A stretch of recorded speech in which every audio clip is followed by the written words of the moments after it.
What's up, everybody? It's Valiant for another classic review, and today I'll be talking about. I'm doing something different.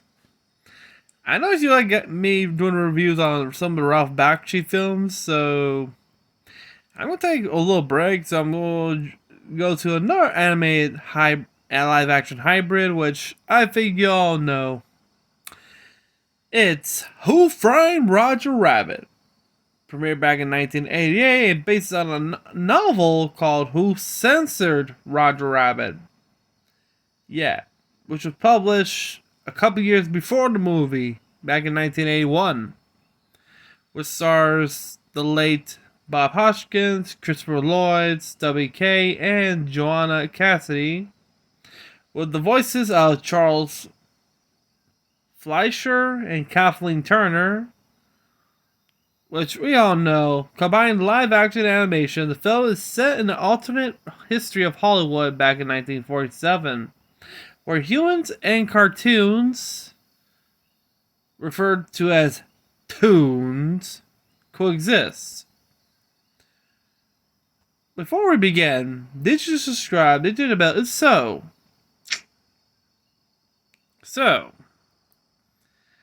you like interacting with toons, don't you?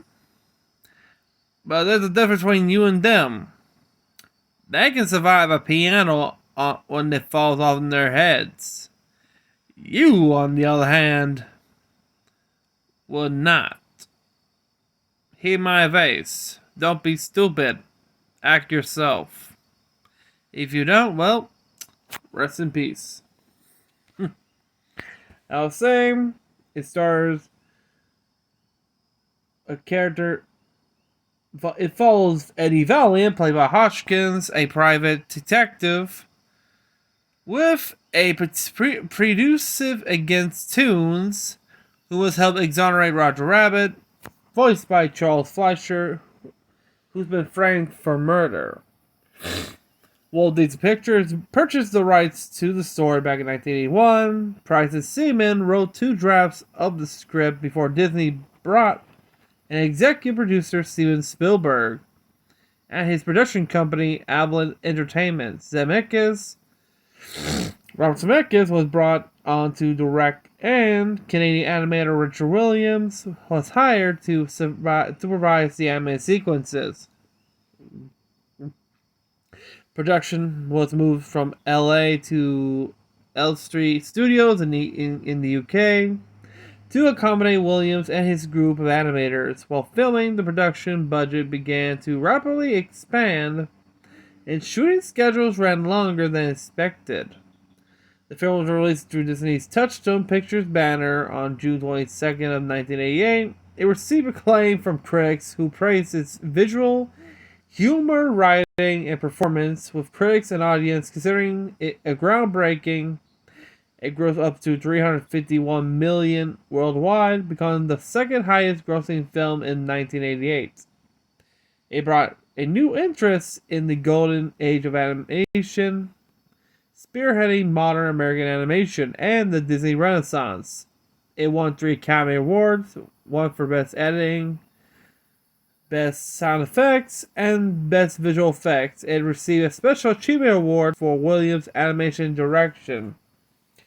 And in 2016, the film was selected for preservation at the U.S. National Film Registry by the Library of Congress as culturally, historically, and aesthetically significant. Which, well deserved. During the development, Walt Disney Production purchased the rights to the book to Gary Kay's novel, Who Censored Roger Rabbit, shortly after its publication in 1981. Ron W. Millard, then president of Disney, saw it as a perfect opportunity to produce a blockbuster. Jeffrey Price and Peter S. Seaman were hired to write the script. Pending the 2 drafts, Rob Zemeckis offered his services as director in 1982, but Disney declined, as his 2 previous films, I Want to Hold Your Hand and Used Cars, has been box office bombs. Between 1981 and 1983, Disney developed. Sorry about that. Test footage with Derevon Critters as animated director. Paul Rubens voicing Roger Rabbit was. I still didn't realize the first person who was Roger before they cast Charles Fleischer was Pee Wee Herman voicing Roger. I saw the test image and I thought, oh, it has to be Charles. Why is voice so different? Until I realized it's Pee Wee. Wow. I did not notice it was Pee Wee Herman right there. You can't imagine what happens if they cast. Who are these? Originally, this was a test footage, so originally Paul Rubens was going to be the voice of Roger Rabbit, Peter Renaday as Eddie Valiant, and Russi Taylor as Jessica Rabbit. But somehow they changed the casting for some reason, which maybe been a good thing. I don't know. You imagine Pee Wee Herman sound like a rabbit? Well, you got one. Let's play patty cake. But yeah, continuing. The project was revamped in 1985 by Michael Eisner, the then new CEO of Disney, Valiant Entertainment, which consisted of Steven Spielberg, Frank Marshall, and Kathleen Kennedy, were approached to produce Who Framed Roger Rabbit alongside Disney. The original budget was projected from $50 million, which Disney felt it was too expensive. Wow, how much was Disneyland? The film was finally greenlit with the budget decreased to $30 million, which $2 million short, $20 million short, which at the time would still have made it the most expensive animated film ever produced. Walt Disney Studios chairman Jeffrey Katzenberg argued that the hybrid of live-action animation would save Walt Disney feature animation. Spielberg's contract include extensive amount of control and a large percentage of the box office profit. Disney kept all the merchandising rights. Spielberg convinced Warner Bros., Fleischer Studios, Famous Studios, King Feature Syndicate, Fields and Cat Productions, Turner Entertainment, and Universal Pictures Walter Lantz Production to lend their characters to appear in the film, with, in some cases, stipulation on how those characters were portrayed. For example, Disney's Donald Duck and Warner Bros. Daffy Duck appear as an equal talented dual pianists, and how those characters were portrayed. And we also have the famous one of all, Mickey Mouse and Bugs Bunny also share a scene, which of course, apart from the agreement, and some of the original voice artists reprise their roles, like Mel Blanc, Quisel,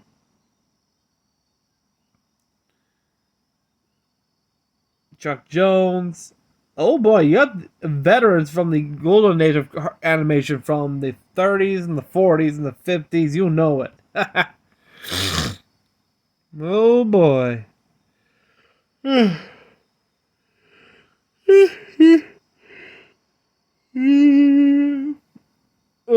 Sorry.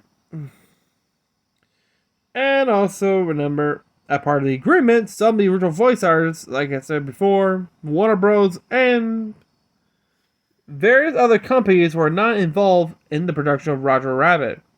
Executives of Warner Bros. Were displeased by animators using the Daffy design by Bob Clampett and demanded they use the design by Chuck Jones. In response, Zemeckis has separate artists animate Daffy using Jones' design to satisfy Warner Bros. To have Clampett's design in the final film. The producers were unable to acquire the rights to the use of Popeye, Tom and Jerry, Little Lulu, Casper, or the Terry Toon characters for appearance from their respective owners, King Features, Turner, Western Publishing, Harvey Comics, and Viacom. Wait, Popeye? Is Popeye supposed to be Fleischer? I know it's from King Features, but why did Popeye didn't feature if they both was a Fleischer cartoon? Including Tom and Jerry, which is from MGM. What you do have a small appearance of MGM cartoons there. Like Droopy. Hey, Ted Healing. That's a Droopy's the same thing with Tom and Jerry. That's weird. But I don't know. Terry Gilliam was offered a chance to direct. But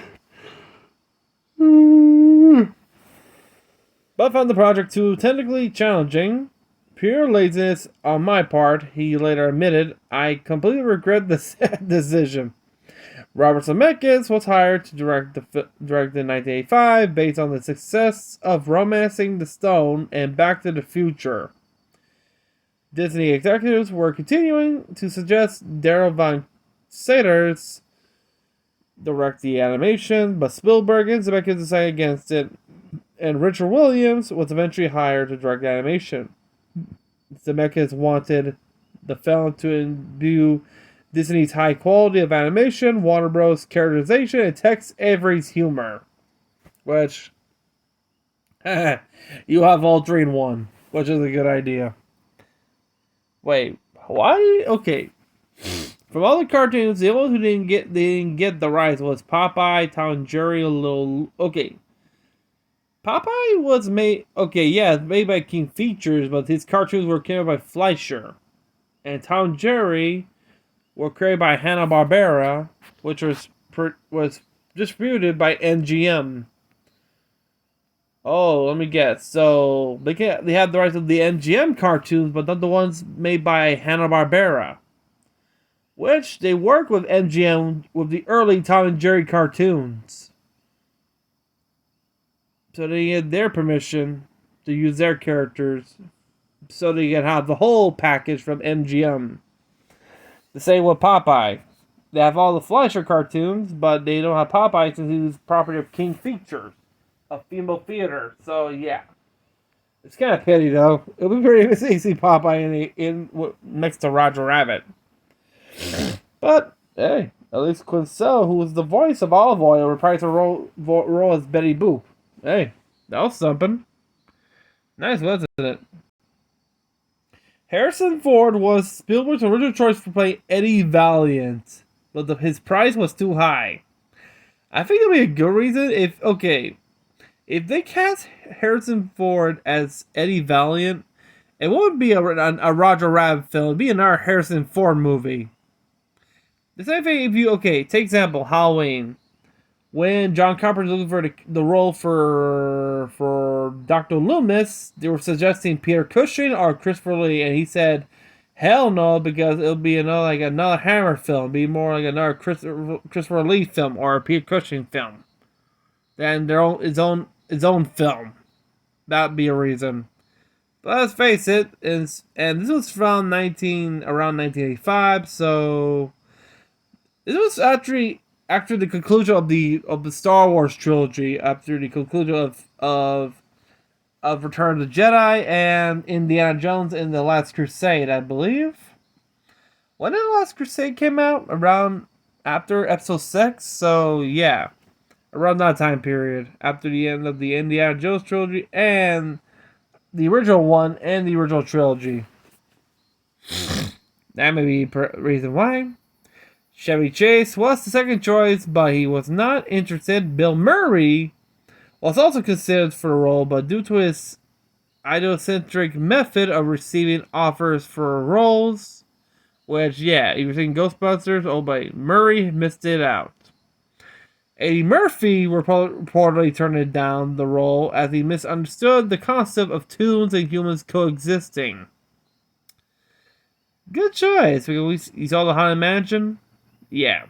He later regretted this decision. Good. Robin Williams, Robert Redford, Jack Nicholson, Sylvester Stallone, Edward James Olmos, Wallace Shawn, Ed Harris, Charles Grodin, and Don Lane were also considered for the role.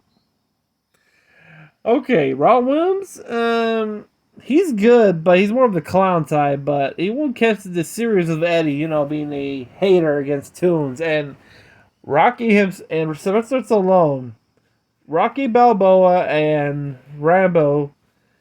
Oh boy, that'll be interesting seeing Buff versus Toons. And Jack Nicholson. Well, let's see. He did appear a couple from horror films to a couple Tim Burton films, so yeah. Imagine, the Joker as a detective. My face in a $1 bill. That was me. I took all the gold bullion. I took the life of Acme.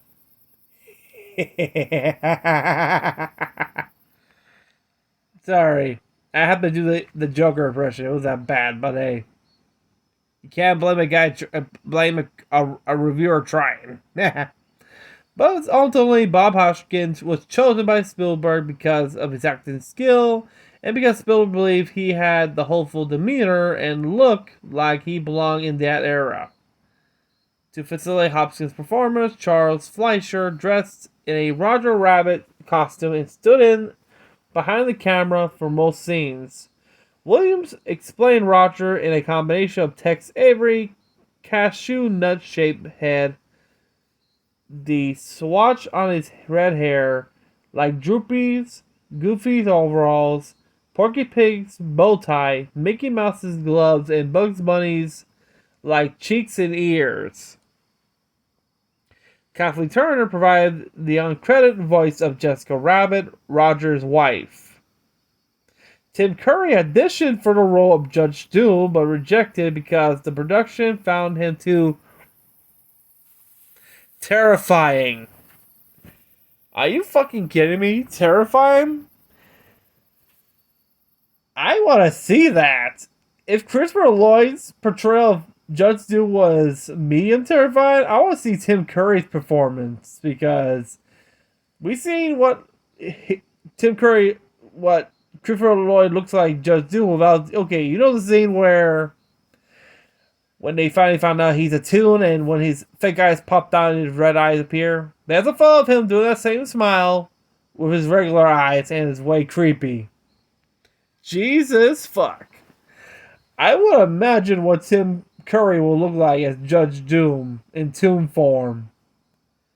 People, if you want, email me a sketch of what Tim Curry might look like as Judge Doom or his Toon form, because what they described as too terrifying means it had to be pretty good.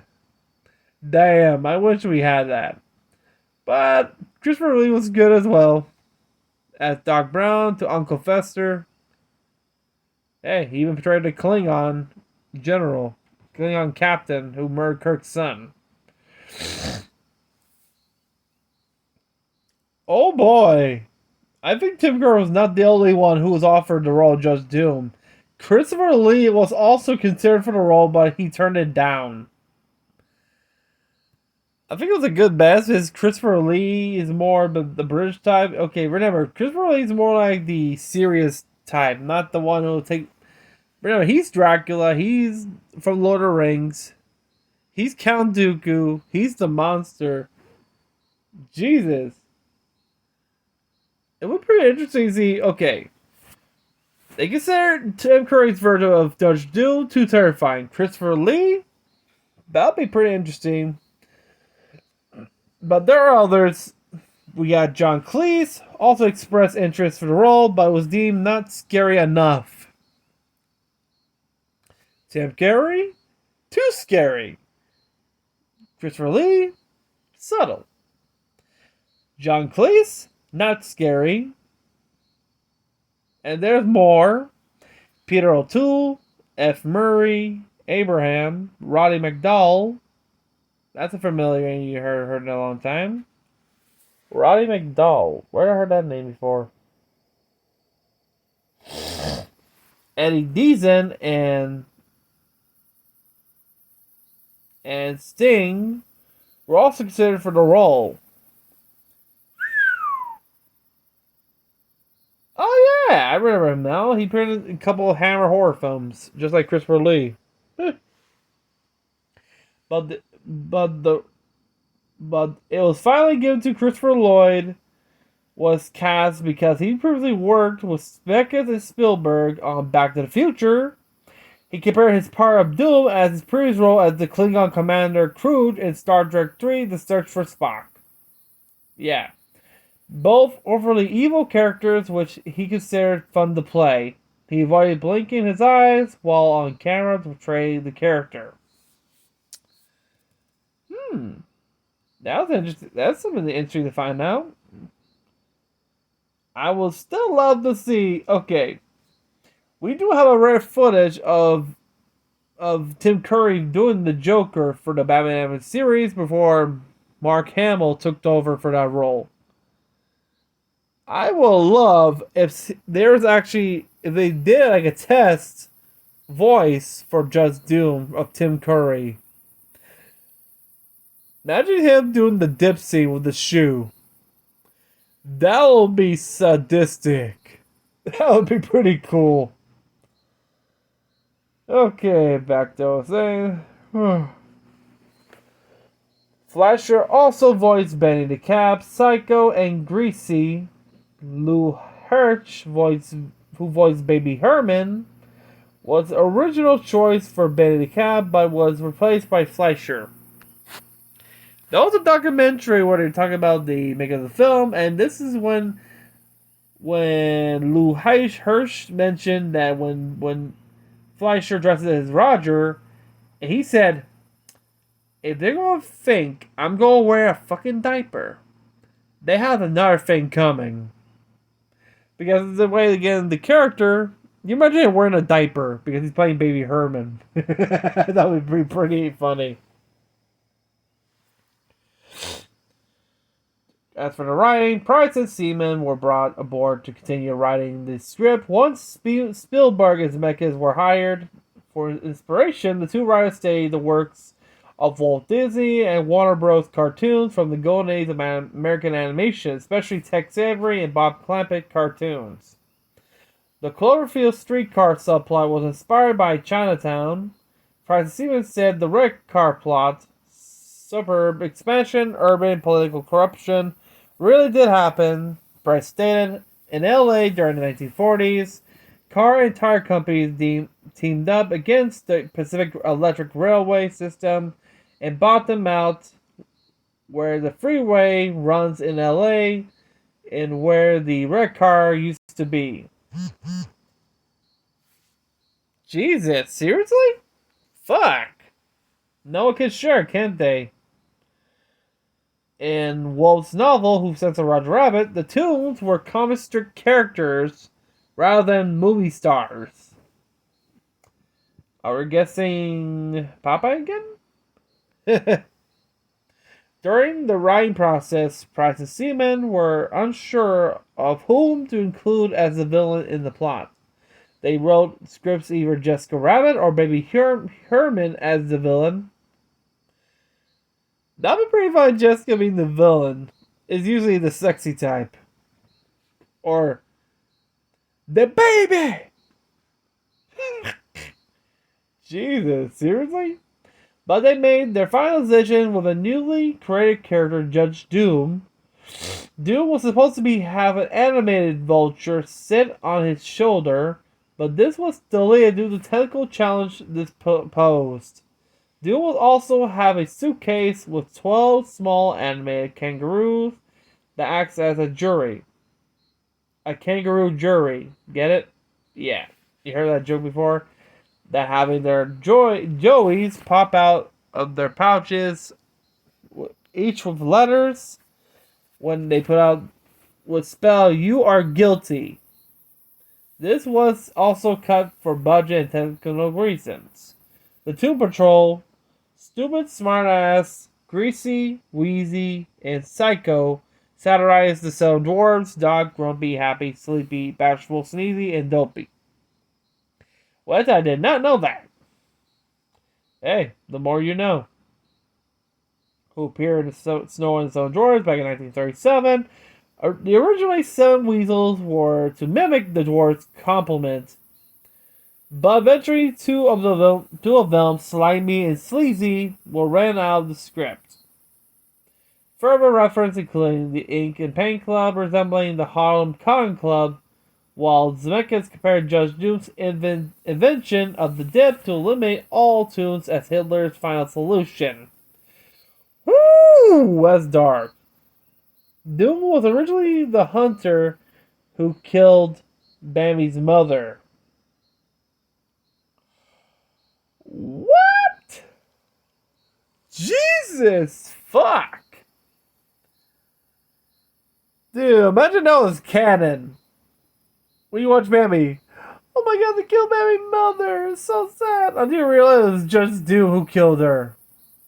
Jesus, now you know how sadistic. He's cold. Oh. Benny the Cab was first conceived to be a Volkswagen Beetle before changed to a taxi cab. Ideas originally conceived for the story including sequence set with Marvin Acme's funeral, whose attendees including Eddie, Foghorn Leghorn, Mickey Mouse, Minnie Mouse, Tom and Jerry, Heckle and Jekyll, Chip and Dale, Felix the Cat, Herman and Catnip, Mighty Mouse, Superman, Popeye, Olive Oil, Bluto, Clarabelle Cow, Horace Horsecollar, the Seven Dwarfs, Baby Huey, Casper the Friendly Ghost, and cameo appearance. This scene was cut for pacing reasons as the storyboard stages, but finally agreeing on Who Framed Roger Rabbit as the final title. Working titles include Murder in Toontown, Toons, Dead Toons Don't Pay Bills, The Toontown Trial, Trouble in Toontown, and Eddie Goes to Toontown. Everyone would say Toon or Toontown, and the last one is like a reference to the James Stewart film. I forgot the name. Goes to Washington. This is Mr. Brown Goes to Washington. You know which one? The James Stewart movie. As for filming, Williams admitted he was openly disdained of the Disney bureaucracy and refused to work in LA. Accommodating Williams and his animators, production moved to England, where a studio, Walt Disney Animation UK, subsuming Richard Williams Animation, was created for this purpose, located in the Forum 7480 Camden Street in Camden Town, London. While the live-action production was based in Elm Street Studios, Disney and Spielberg also told Williams to return for doing the film. They would help distribute his unfinished film, The Thief and the Cobbler, supervising animators including Van Sider, Bill Bear, Michael Pereza, Joe Raff, Tom Cito, James Baxter, David Bowers, Andrea Dejas, Mike Gabriel, Chris Jenkins, Phil Niblicken, Nick Rayner, Simon Wells, Bruce W. Smith. Oh boy, Williams and associate producer Don Hess spearheaded the animation production. Animation production was split between Walt Disney Animation UK and Specialized Unit in LA set up in Walt Disney Feature Animation. The production budget continued to escalate while the shooting schedule ran longer than expected. The budget reached up to $40 million. Disney CEO Michael Eisner seriously considered shutting down production, but studio chairman Jeffrey Katzenberg talked him out of it. Despite budget escalating to over $50 million, Disney moved forward of production because they were enthusiastic to work with Spielberg. That was the reason. Steven Spielberg was there. If it wasn't, canceled. Jesus. VistaVision Vision cameras installed with motion control technology, which were used for photography in live-action scenes, which would compose in animation.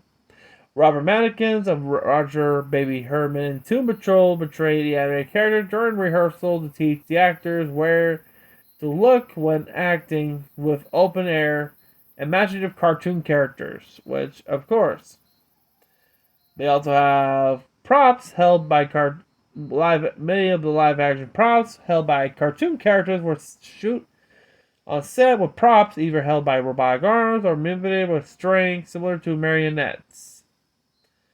The voice actor who played Roger, Charles Fleischer, insisted on wearing a Roger Rabbit costume while on set, like I mentioned, again in character. The film began in 1986 and lasted for 7.5 months in L Street Studios, with additional months in LA and the Industrial Light and Magic (ILM) for blue screen effect on Toontown. The entrance of Nudity Studios served as the fictional Maroon Cartoon Studios.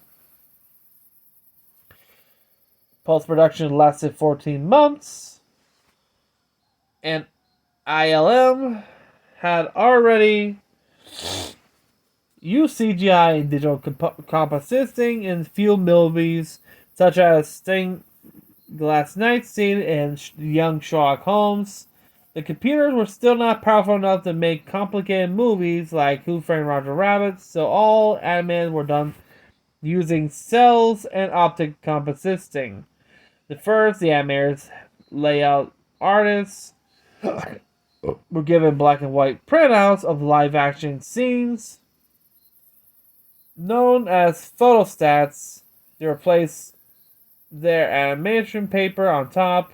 The artists then drew the animated characters in relation to the live action footage due to Zemeckis' dynamic camera moves.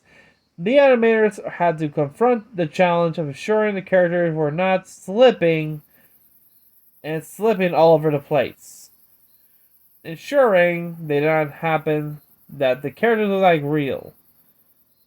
Zemeckis and Spielberg met for about an hour and half came up with an idea. If the rabbit sits down in an old chair, dust comes up, he should always be touch something real.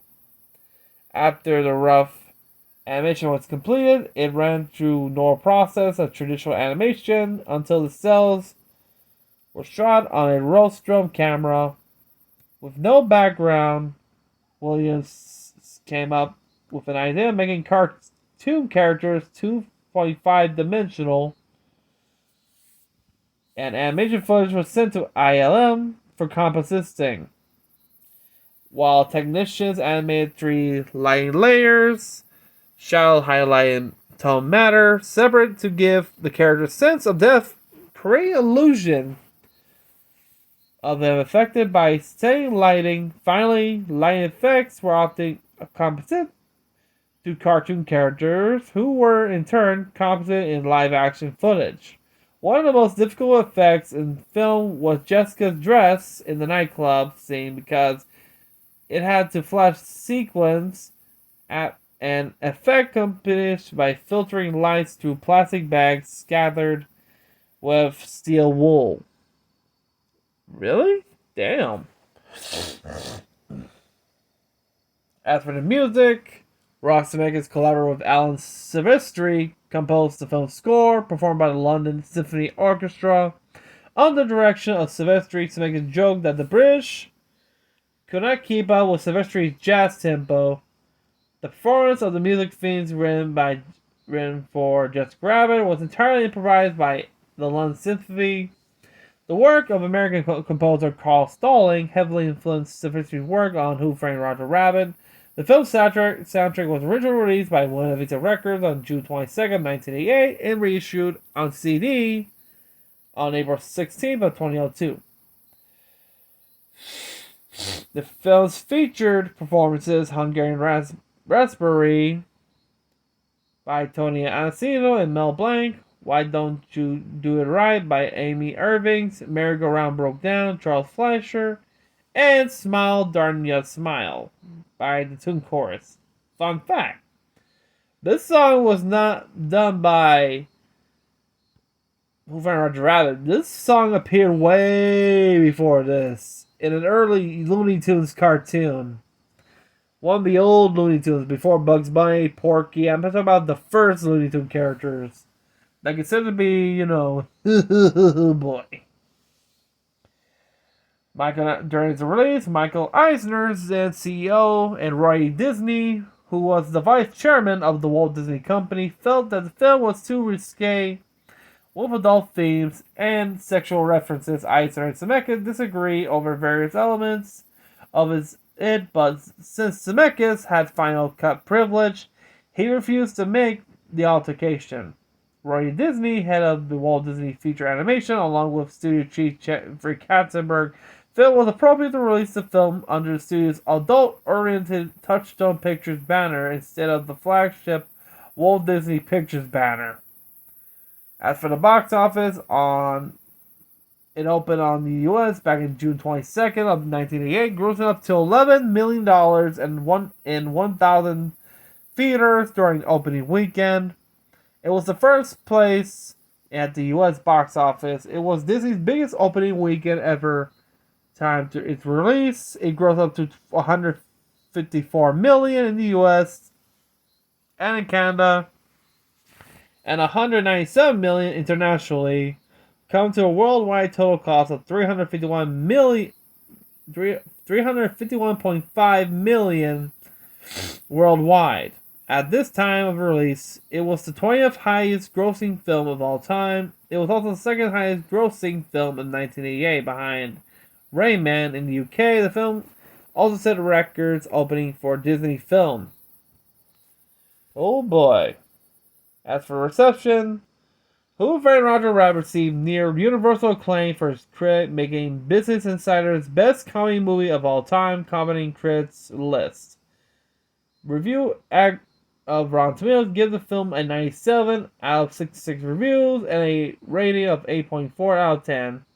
The site's concept reads, Who Framed Roger Rabbit is an innovative, entertaining feature film and groundbreaking mix of live action and animation while touching the original story to boot. Which I agree. Robert Ebert of the Chicago Sun-Times gave the film 4 out of 5 stars, predicting it will carry the type of word of mouth that money can't buy. Soon it won many awards and many nominations, and had a major legacy as well. As for the legacy, it did appear. Let's see, Roger appeared in Mickey's 60th birthday special, which of course, yeah. And also, it did have some of its own cartoons. It has its own theatrical animated shorts called Tommy Troubles, was shown before Honey I Shrunk the Kids. Roller Coaster Rabbit was shown before Dick Tracy, and Trail Mix Up was shown before A Far Off Place. Which, of course, invited also video games as well. In the 2022 film, the Chippendale Rescue Rangers movie was created as a spiritual sequel to Roger Rabbit. So, combining several different animation techniques that have come out since Roger Rabbit, Roger also appeared in a cameo in the film. It was the party scene in the opening scene of during the celebration party. It did have some controversies. The film's Laserdisc release, Variety, first reported that overseers uncovered several scenes of antics from the animators that supposedly featured brief nudity of Jessica Rabbit. While undetectable, when played at a usual rate of 24 film per second, the Laserdisc player allows viewers to advance the frame by frame to uncover these visuals. Whether or not they were actually intended to depict nudity of the character remains unknown. Many retailers of the film within minutes the Laserdisc debuted, their entire inventory was sold out. The run was fueled by the media report about the controversy, including stories from CNN and various newspapers. It's like the Rescuers to me. Another frequency debate claimed Baby Herman's extended middle finger as he passes under the woman's dress reemerges with drool on his lips. A scene where Daffy Duck and Donald Duck were dueling in piano. Some heard Donald call Daffy a goddamn stupid, rather than the scripted doggone stubborn little. As for legal issues, the man who wrote the book, who sent Roger Rabbit, filed a lawsuit in 2021 against the Walt Disney Company. He claimed he was owed royalties based on the values of gross receipts and merchandise sales in 2002. Trial court in the case ruled that these only referred to actual cash receipt Disney collected and denied Wolf's claim. In 2004 ruling, California Court of Appeal disagreed, finding the expert testimony introduced that by Wolf regarding the customary use of gross receipts, entertainment business could support a broader reading of the term. Ruling vacated the trial court in favor of Disney and remanded the case for further proceedings. In 2005 hearing, Wolf estimated that he was owed $7 million. Disney attorney did not dispute the claim, but also said Wolf owed Disney $500,000 to $1 million because the accounting error discovered in preparing the lawsuit. Wolf won the decision in 2005, received between $180,000 and $480,000 damages. There was also supposed to be a sequel to this as well, but it was canceled due to the still sour relationship between Spielberg and Disney. And this was supposed to be set up in early Hollywood. It was actually originally called Roger Rabbit, the Toon Platoon. It was set around 1941, 1943 during World War II. Sarah Priestley's film Toon Platoon featured many cameos appearing in the characters from the golden age of animation, which features Roger Rabbit in his early years living on a farm in the Midwestern U.S. with a human, Richie Davenport, betraying his mother. Roger travels to seek his mother in a process meeting Jessica Krupnik, aka his future wife, a struggling Hollywood actress. While Roger and Richie are enlisted in the army, Jessica is kidnapped and forced to make pro-Nazi German broadcasts. Roger and Richie must save her by going into Nazi-occupied Europe, accompanied by several other Toons in the army platoon. After their triumph, Roger and Richie are given Hollywood Boulevard parade, and Roger finally reunited with his mother and his father, Bugs Bunny. Am I a stinker? And that was a good movie. But fortunately, it was due to, and also it was bad. They canceled it for some reason, which it would have been idiots to see this sequel because, example, they had the perfect opportunity to do a sequel during the height of Who Framed Roger Rabbit right there. With the money is made, they could actually make a sequel, but due to, I think it was Katzenberg or the Disney execs for souring the agreement with Spielberg, they were not able to do the sequel, and, well, the rest is history. But yeah, folks, and remember, this was a film that changed everything. Many people tried to imitate this film, including the Ralph Bakshi film, Cool World, which is considered the adult version of Who Framed Roger Rabbit. Which, it had mixed reviews. But it's kind of funny how cool the casting it goes, because, example, imagine, when I said about for the casting of Judge Doom, imagine they consider Tim Curry too scary, which I hate to repeat this, but hey, it would be pretty interesting if we see Tim Curry as Judge Doom. I wonder how scary that would be. Hey, well, you will never know, but if someone do a sketch of that, let's check it out, shall we? Well, yeah, those are my thoughts on Who Framed Roger Rabbit, and did you like this? And did you like this film? Did you enjoy it? Did it make you laugh? Did it make you cry? Me, the one song that always gets me emotional was the fan song, the The saxophone one, the one where the Valiant one, where Eddie's entering his office. I think we have to see one Roger sitting in the alley looking at a photo of his wife from their wedding, going to the beach, you know that. And we have another one. We have Eddie walking to his office, checking out the photo he developed. He found a photo that it was from his vacation, and you see the photo of him and his brother. When he looks at his brother's desk, we see like memories, all the cases did. That music, damn, that song would hit you and make you cry.